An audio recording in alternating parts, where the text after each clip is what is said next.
तो बस मतलब दो सोर्सेज हैं हमारे पास इस फोटोन की डेफिनेशन समझने के लिए। पहले तो आपकी महाराष्ट्र की जो टेक्स्ट बुक है, जो उसी से हम समझेंगे। उसके बाद जो एनसीईआरटी वाले बोल रहे हैं उसे समझेंगे। तो अगर आपको कोई डिस्क्रिप्टिव क्वेश्चन आता है जिसमें प्रॉपर्टीज ऑफ फोटोन पूछते हैं, तो जो भी आपको याद रहेगा वो 3-4 पॉइंट्स आप बता सकते हैं। मैं सारे पॉइंट्स एक बार आपके साथ डिस्कस कर लेता हूँ। तो देखिए, यहाँ से शुरू होता है। एक तो आपकी देयर इज समथिंग, एक हमें एक्सपेरिमेंट करना है, कॉम्पटन इफेक्ट। कॉम्पटन इफेक्ट, वो इफेक्ट क्या है क्या नहीं है वो तो नेक्स्ट लेक्चर में हम स्टडी कर लेंगे। बट ये देख लीजिए कि फोटोन की डेफिनेशन क्या बताई जा रही है, या फोटोन की प्रॉपर्टीज क्या बताई जा रही है। So all photons of electromagnetic radiation of particular frequency have the same energy and momentum. बस मधु इसके बारे में कोई doubt? No sir, no doubt. तो बेटा इसमें सिर्फ ये बोला जा रहा है कि अगर ये इंफ्रारेड रे है, इंफ्रारेड रे है ऑफ अ पर्टिकुलर फ्रीक्वेंसी, तो इसके जो फोटॉन्स होंगे वो सब जो हैं उनकी जो एनर्जी होगी वो सेम होगी। अभी तक हमने जितने न्यूमेरिकल्स किए हैं उसमें हम ये चीज़ हमें समझ आ चुकी है। कोई डाउट? हाँ सर, समझा। No doubt. दूसरी प्रॉपर्टी, जो फोटॉन्स हैं, ये ये कुछ 5-6 प्रॉपर्टीज हम डिस्कस करेंगे। एग्जाम में जो याद आ जाए वो लिख दीजिए। Photons are electrically neutral and are not reflected by electric और मैग्नेटिक फील्ड्स। इसके बारे में कोई डाउट बेटा? No sir. कोई चार्ज नहीं है मैडम, कोई चार्ज नहीं हाँ। है तो ना तो उसमें कोई इलेक्ट्रिक फील्ड कुछ उसको असर करता है। आपने इलेक्ट्रिक फील्ड लगा दिया, नेगेटिव पॉजिटिव लगा दिया, उससे भी उसको कोई फर्क नहीं पड़ने वाला। अगर आपने मैग्नेटिक फील्ड लगा दिया तो उसका भी उसको कोई फर्क नहीं पड़ने वाला। ये आ गई दूसरी प्रॉपर्टी। तीसरी प्रॉपर्टी के बारे में बोल रहा है कि photons can have particle like collisions with other particles such as electrons। नहीं समझ आया मैडम? समझा सर। क्या आपको बोल रहा है कि जो फोटॉन्स बिहेव करेंगे बेसिकली बॉल्स की तरह ही बिहेव करेंगे। आपकी जो बिलेट बॉल्स हैं वैसे ही बिहेव करेंगे। नहीं समझ आया मैडम? समझा सर। बिलेट बॉल्स की तरह बिहेव करेंगे। फिर उसमें बोल रहा है in photon particle collision, in photon particle collision energy and momentum of the system are conserved but the number of photons is not conserved. ये बड़ी गजब की बात है। नहीं समझ आया मैडम? समझा सर। तो यहाँ पर आप बोल सकते हैं कि यहाँ पर बिलेट बॉल्स नहीं है, क्योंकि बिलेट बॉल्स अगर एक दूसरे के साथ कोलाइड करेंगी तो दो ही कोलिजन के पहले और कोलिजन के बाद दो बॉल्स ही रहने वाली हैं। नहीं समझ आया मैडम? हाँ, समझा। बट यहाँ ये बताया जा रहा है कि सर ऐसा भी हो सकता है, आप चिंता मत कीजिए, कि अगर दो फोटोन कोलाइड किए तो पता चला एक रह गया या पता चला तीन बन गए। नहीं समझ आया मैडम? समझा सर। तो ये मतलब अजीब दुनिया, अजीब दुनिया क्वांटम मैकेनिक्स की। नहीं समझ आया मैडम? हाँ सर, समझा। ओके। उसके बाद चार ये हो गया। पांचवा वो बोल रहा है कि sir photons can be absorbed और new photons can be created. ठीक है। Photons can transfer their energy and momentum during collision with particles and disappear. वाह, क्या बात है। नहीं समझ आया मैडम? समझा सर। देखिए, कभी आते जाते पढ़ेंगे या ये क्वांटम मैकेनिक्स की दुनिया में इंजीनियरिंग में जाएंगे, फर्स्ट ईयर में आपको पढ़ाया जाएगा दोबारा। First first year first year BE में फर्स्ट ईयर बीई में फिजिक्स फिर से आएगी, तो आपको क्वांटम मैकेनिक्स को थोड़ा टच करेंगे। तो उसमें आपको बताएंगे कि ये सब अजीबो गरीब चीज़ें चलती रहती हैं क्वांटम मैकेनिक्स में। बट एक चीज़ आपको ऑलरेडी समझ आ गई होगी, वो तो ट्वेल्थ क्लास की फिजिक्स में ही समझ आ जाता है, कि जैसे लाइट की कुछ प्रॉपर्टीज जो हैं, जब हमने जैसे इंटरफेरेंस, डिफ्रैक्शन और वो सब किया था, तब आप इसको वेव मान के कंसिडर कर रहे थे। बट जैसे ही फोटो इलेक्ट्रिक इफेक्ट शुरू हुआ तो आपने इसको पार्टिकल बना दिया। बेटा समझ नहीं आया? हाँ सर, समझा। तो अब अगर आप मेरे से पूछोगे कि यार कौन हो तुम, मतलब लाइट से अगर पूछोगे कि कौन हो तुम, तो वो बोलता है यार ऐसा है, मैं तो मतलब क्या नाम है इसका, ट्यूसडे को मैं वेज खाता हूँ, और क्या नाम है इसका, फ्राइडे को मैं नॉन वेज खा लेता हूँ। नहीं समझ आया? हाँ सर, समझा। तो मेरा तो मूड पे डिपेंड करता है, जैसे आप मुझे स्टडी करना चाहते हो वैसे मैं अपना जो क्या नाम है जो रूप है वो बदल लेता हूँ। अब अगर आप मेरी बात समझ रहे हैं, तो एक ही पैराग्राफ में आप फोटोन के बारे में अगर स्टडी करेंगे तो फोटोन भी, वो भी कुछ अजीबो गरीब सी बातें कर रहा है। वो कह रहा है कि फोटोन जो है can have particle like collision, particle like collision तो कर रहा है बट एनर्जी और मोमेंटम भी कंजर्व कर रहा है। ये भी देखिए, पार्टिकल लाइक कोलिजन भी कर रहा है, एनर्जी और मोमेंटम कंजर्व भी कर रहा है, but number of photons is not conserved. ये बड़ी अजीबोगरीब बात होगी कि जैसे हमने अभी बात की मिलेट बॉल की, कि दो बॉल्स टकराई और पता चला कि साहब एक ही बॉल रहेगी और बाकी तो एनर्जी में निकल गई या कुछ और बन गए, या नहीं समझ आया मैंने, हाँ सर समझा। या दो कोलाइड किए तो चार फोटॉन्स निकल रहे हैं, नहीं समझ आया। तो नंबर समझा। नंबर कंजर्व नहीं है, बट हाँ एनर्जी और जो मोमेंटम जो है सिस्टम का वो तो कंजर्व है। इसमें तो यहाँ तक क्लियर। Yes sir. एक सेकंड में, एक सेकंड होल्ड कीजिए। ओके, तो फिर आगे आपको एक नई प्रॉपर्टी बताई जा रही है, when we turn on the light they are created. तो इसमें तो समझ आ गया। हाँ सर समझा। अच्छा, फोटोन जब जब तक लाइट चल रही है तब तक है, मतलब रेस्ट पे फोटोन आपको नहीं मिलेगा, नहीं समझ आया मैंने। हाँ सर समझा। मतलब बेसिकली जो मिस्टर आइंस्टाइन ने ये बोला कि फोटोन जो है वो बेसिकली एनर्जी है, एनर्जी है। मतलब ऐसे ऐसे मान लीजिए प्योर एनर्जी का पार्टिकल, एनर्जी का पार्टिकल, कि अगर वो रेस्ट पे हुआ, अगर वह रेस्ट पे हुआ तो फोटोन एग्जिस्ट ही नहीं कर सकता, क्योंकि रेस्ट पे है तो उसकी एनर्जी जीरो होगी ना।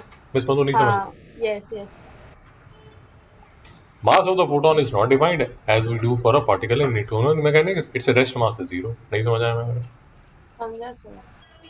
अब देखिए मैं आपको बता रहा हूँ कि धीरे धीरे आपको समझ आएगा कि प्रॉब्लम क्या है, और यहाँ पर आके थोड़ा आपको समझ आएगा कि क्या उसकी अजीबोगरीब जो दुनिया है वो क्या है। कि आपने अभी तक जो मोमेंटम का फॉर्मूला किया है, आपने जो अभी तक मोमेंटम का फॉर्मूला किया है वो किया है मास इनटू वेलोसिटी। नहीं समझ आया बेटा। Yes sir. अब ये एक ऐसा भूत आ गया, ये एक ऐसा भूत आ गया जिसका मास तो है नहीं बट मोमेंटम है। हाँ नहीं समझ आया। समझा सर। वो ऐसा मतलब दिमाग थोड़ा टेढ़ा हो जाता है ना, पैराडॉक्स लगता है कि ये क्या है। एनर्जी भी है, एनर्जी भी है, मोमेंटम भी है, बट मास नहीं है। ये क्या अजीब बात है। नहीं समझ आया बेटा। समझा सर। तो पहली बार जब आप सुनते हो तो ये बात आपको थोड़ी अजीब सी लगती है, बट यही जो बात है इसी का हमने जो नेक्स्ट टॉपिक है ना, वो आपकी टेक्स्ट बुक के हिसाब से जो नेक्स्ट टॉपिक है उसमें यही बात, ये मिस्टर ब्रोगली की यहाँ पर यह हाइपोथेसिस में यही चीज डिस्कस होगी। नहीं समझ आया बेटा। मिस मधु मेरी बात समझ आई। हाँ सर। ये जो बात चल रही है ना कि यार एनर्जी है, मोमेंटम है, बट मास नहीं है, यही चीज यहाँ पर इन नेक्स्ट लेक्चर हम ये डिस्कस करने वाले ओके हैं। सर। यहाँ तक ये प्रॉपर्टी समझ आ गई। यस सर समझा। तो थोड़ी माइंड बेंडिंग है पहली बार समझ के, क्योंकि हम जो फिजिक्स करते हैं वो न्यूटोनियन मैकेनिक्स है। न्यूटोनियन मैकेनिक्स में अगर मोमेंटम, न्यूटन, मिस्टर न्यूटन ने तो उसको मोमेंटम को डिफाइन ही ऐसे की है कि momentum is equal to mass into velocity. अब यहाँ पर बात हो रही है कि सर ऐसा कोई पार्टिकल है, मतलब पार्टिकल लाइक बिहेवियर है, पार्टिकल भी नहीं बोल सकते आप, कि ऐसा एक है, ऐसी एक वस्तु है जिसमें मास तो नहीं है बट मोमेंटम है। तो ये बात जो है आप इसलिए आपको अजीब लगती है क्योंकि न्यूटोनियन मैकेनिक्स के हिसाब से तो जैसे ही आपने मास जीरो किया तो उसका जो मोमेंटम है वो भी जीरो हो जाएगा। बेटा नहीं समझ में। समझा सर। तो इसीलिए इसकी प्रॉपर्टीज थोड़ी सी 10 मिनट लगा के डिस्कस कर रहे हैं, ताकि कभी आपका डिस्क्रिप्टिव क्वेश्चन में उसकी 3-4 प्रॉपर्टीज आपसे पूछ लेते हैं तो आपको पता हो, या उसने कुछ एमसीक्यू बना दिया इसी प्रॉपर्टी के आसपास, कोई एमसीक्यू बना के उसने उसको टेढ़ा करके आपसे पूछ लिया तो आप उसको सॉल्व कर सकें। अब ये जो मैं आपको रेफरेंस दे रहा हूँ, ये रेफरेंस दे रहा हूँ एनसीईआरटी की बुक से। उसमें भी उन्होंने we can summarise the photon picture of the electromagnetic radiation as follows, ऐसे करके उन्होंने एक ये 5 प्रॉपर्टीज उन्होंने दी हुई हैं। ये 5 प्रॉपर्टीज भी देख लीजिए, इन्होंने अच्छा पॉइंट वाइज दिया हुआ है आपकी बुक में, उसको पैराग्राफ की शेप में दिया हुआ है, देख लीजिए। Interaction of radiation with matter, radiation behaves as if it is made of particles called photons. बेटा नहीं समझ में आया। समझा सर। अब इसका मतलब समझ लीजिए, रेडिएशन विद मैटर मतलब क्या हुआ। ये जो था, ये जो आपकी मेटालिक प्लेट है जो फोटो इलेक्ट्रिक इफेक्ट में आप करते हो, ये जो मेटल है बेटा ये है मैटर, और इस पे जो लाइट, जो इलेक्ट्रोमैग्नेटिक वेव जो टकरा रही है वो है वेव। यस। रेडिएशन बोल लीजिए। तो जब भी आप ये वर्ड सुनते हैं, interaction of radiation with matter, तो रेडिएशन है ये रेडिएशन है, और वो जो मेटल की प्लेट आपने नीचे रखी हुई है वो मैटर है। बेटा समझ आया? हाँ सर। इसको ये बोल रहे हैं कि सर आप जब रेडिएशन उसके साथ मैटर के साथ इंटरेक्ट करती है तो जो रेडिएशन है वो बिहेव करती है जैसे कि उसके अंदर फोटॉन्स है। पहली लाइन में आपको ये बताया जा रहा है।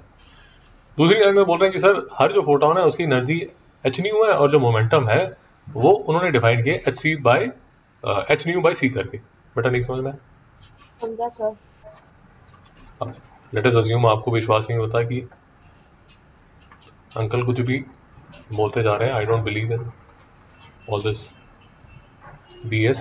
तो ये देखिए, ये जो एच न्यू है ये हमारी एनर्जी ऑफ द फोटोन है अपॉन सी। बेटा नहीं समझ में आया? यस। अब मैं आपको सिर्फ ये कह रहा हूँ कि आप इसका यूनिट एनालिसिस करके देखिए। आपको पता है कि जो मोमेंटम है वो मिस्टर न्यूटन के हिसाब से मास इंटू वेलोसिटी है। मास होता है हाँ। kg, वेलोसिटी होता है मीटर पर सेकंड। बेटा बात समझे? Yes sir. अब अगर मैं इसका एनालिसिस करता हूँ, एनर्जी बाय सी का एनालिसिस करता हूँ, तो एनर्जी चलती है जूल में, और जो सी है वो है मीटर पर सेकंड। यस। अब एनर्जी, जूल, वर्क सेम ही चलते हैं। वर्क को मैं फोर्स इंटू डिस्टेंस कर सकता हूँ। नहीं समझ आया बेटा? समझा sir. Energy, work, joule, force into distance,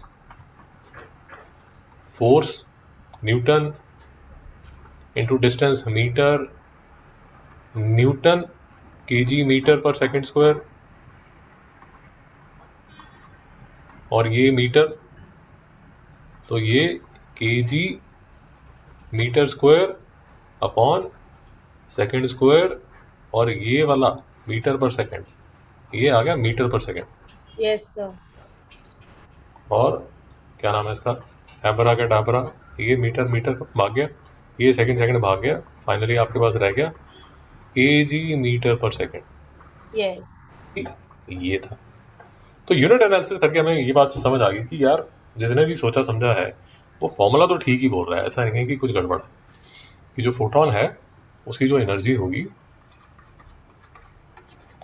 वो तो मिस्टर आइंस्टाइन ने ये बता दी। और नई चीज़ जो हमें जो समझ आई, मिस मधु और मुझे समझ आई, वो ये समझ आई कि जो मोमेंटम है ऑफ द फोटोन है वो है h nu by c, where h जो है वो प्लैंक्स कांस्टेंट है, जो न्यू है वो फ्रीक्वेंसी है। अब ये जो है इसको लेके हम आपकी महाराष्ट्र की टेक्स्ट बुक के नेक्स्ट टॉपिक जो है वो इसी को लेके हम आगे जाने वाले हैं। मिस मधु समझ आए? समझा सर। तो ये डिस्कशन आपको याद रखनी पड़ेगी। ओके, ये प्रॉपर्टी समझ आ गई, ये प्रॉपर्टी समझ आ गई। फिर वो बोल रहे हैं कि sir photons of light of particular frequency और wavelength have the same energy. तो सारे जो फोटॉन्स एक पर्टिकुलर वेवलेंथ में जो चल रहे होंगे, मतलब एक पर्टिकुलर रेडिएशन में एक वेवलेंथ एक फ्रीक्वेंसी के जो चल रहे होंगे, तो उसके जो भी फोटॉन्स होंगे, उन सबकी एनर्जी सेम होगी, उन सबकी मोमेंटम सेम होगी। ये बात तो समझ आ गई। What ever the intensity of the radiation में भी, ये भी जरा इंटरेस्टिंग बात समझिए। देखिए, इंटेंसिटी मतलब जैसे लेट अस अज्यूम आपने मैं एक रफ एग्जांपल ले लेता हूँ। आपके घर में दो बल्ब हैं, एक तो 10 वॉट का बल्ब है, दूसरा 100 वॉट का बल्ब है। बेटा बात समझे? समझा सर। अब इसकी इंटेंसिटी I1 है, इसकी इंटेंसिटी I2 है। इनमें जो फोटॉन्स होंगे लेट अस अज्यूम वो मटेरियल वगैरह सब सेम है, वो सब ज्ञान गणित में नहीं जाते। हम ये मान के चल रहे हैं कि जो मटेरियल है वो सेम है, तो मतलब जो वेवलेंथ निकल रही है उसमें, जो लाइट की जो वेवलेंथ निकल रही है वो वेवलेंथ भी सेम है और फ्रीक्वेंसी भी सेम है। मैं आपको सिर्फ ये बताने की कोशिश कर रहा हूँ कि वो जो दो सोर्सेज ऑफ बल्ब्स हैं, जो कि एक 10 वॉट का है और एक 100 वॉट का बल्ब है, उसका हर जो फोटॉन है वो फोटॉन पर फोटॉन की एनर्जी तो सेम है, बट डिफरेंस कहाँ आ जाता है? डिफरेंस आ जाता है नंबर ऑफ फोटॉन्स में। इस मतलब नहीं समझ में आया? समझा सर। तो वो जो ये 10 वॉट का बल्ब है वो पर सेकंड एक certain number of photons emit कर रहा होगा, नंबर ऑफ फोटॉन्स, कुछ फोटॉन्स एमिट कर रहा होगा। और ये जो 100 वॉट का बल्ब है वो पर सेकंड ज़्यादा फोटॉन्स एमिट कर रहा होगा। इस लाइन में आपको ये बताया जा रहा है।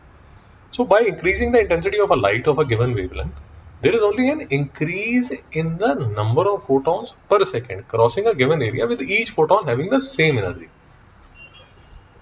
बस मतलब क्लियर है? हाँ सर। तो 10 वॉट का बल्ब है,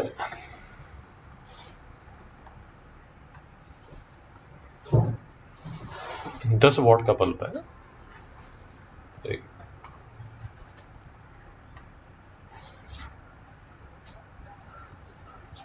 मैं बार बार आपको बोल रहा हूँ कि एज्यूम किया जा रहा है कि जो क्या नाम है इसका, जो फ्रीक्वेंसी और वेवलेंथ है वो सेम है।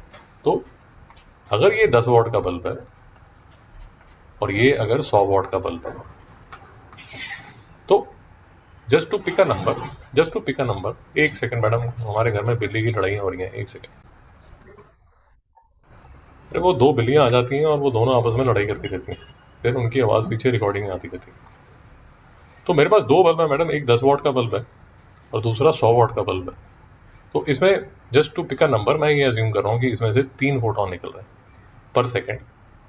इसमें से जो निकल रहे होंगे, just to pick a number, वो ज़्यादा नंबर ऑफ फोटॉन्स जो हैं वो ज़्यादा निकल रहे होंगे, बट इसमें जो एनर्जी है वो दोनों में सेम ही होगी। बस मतलब क्लियर है ना? हाँ सर।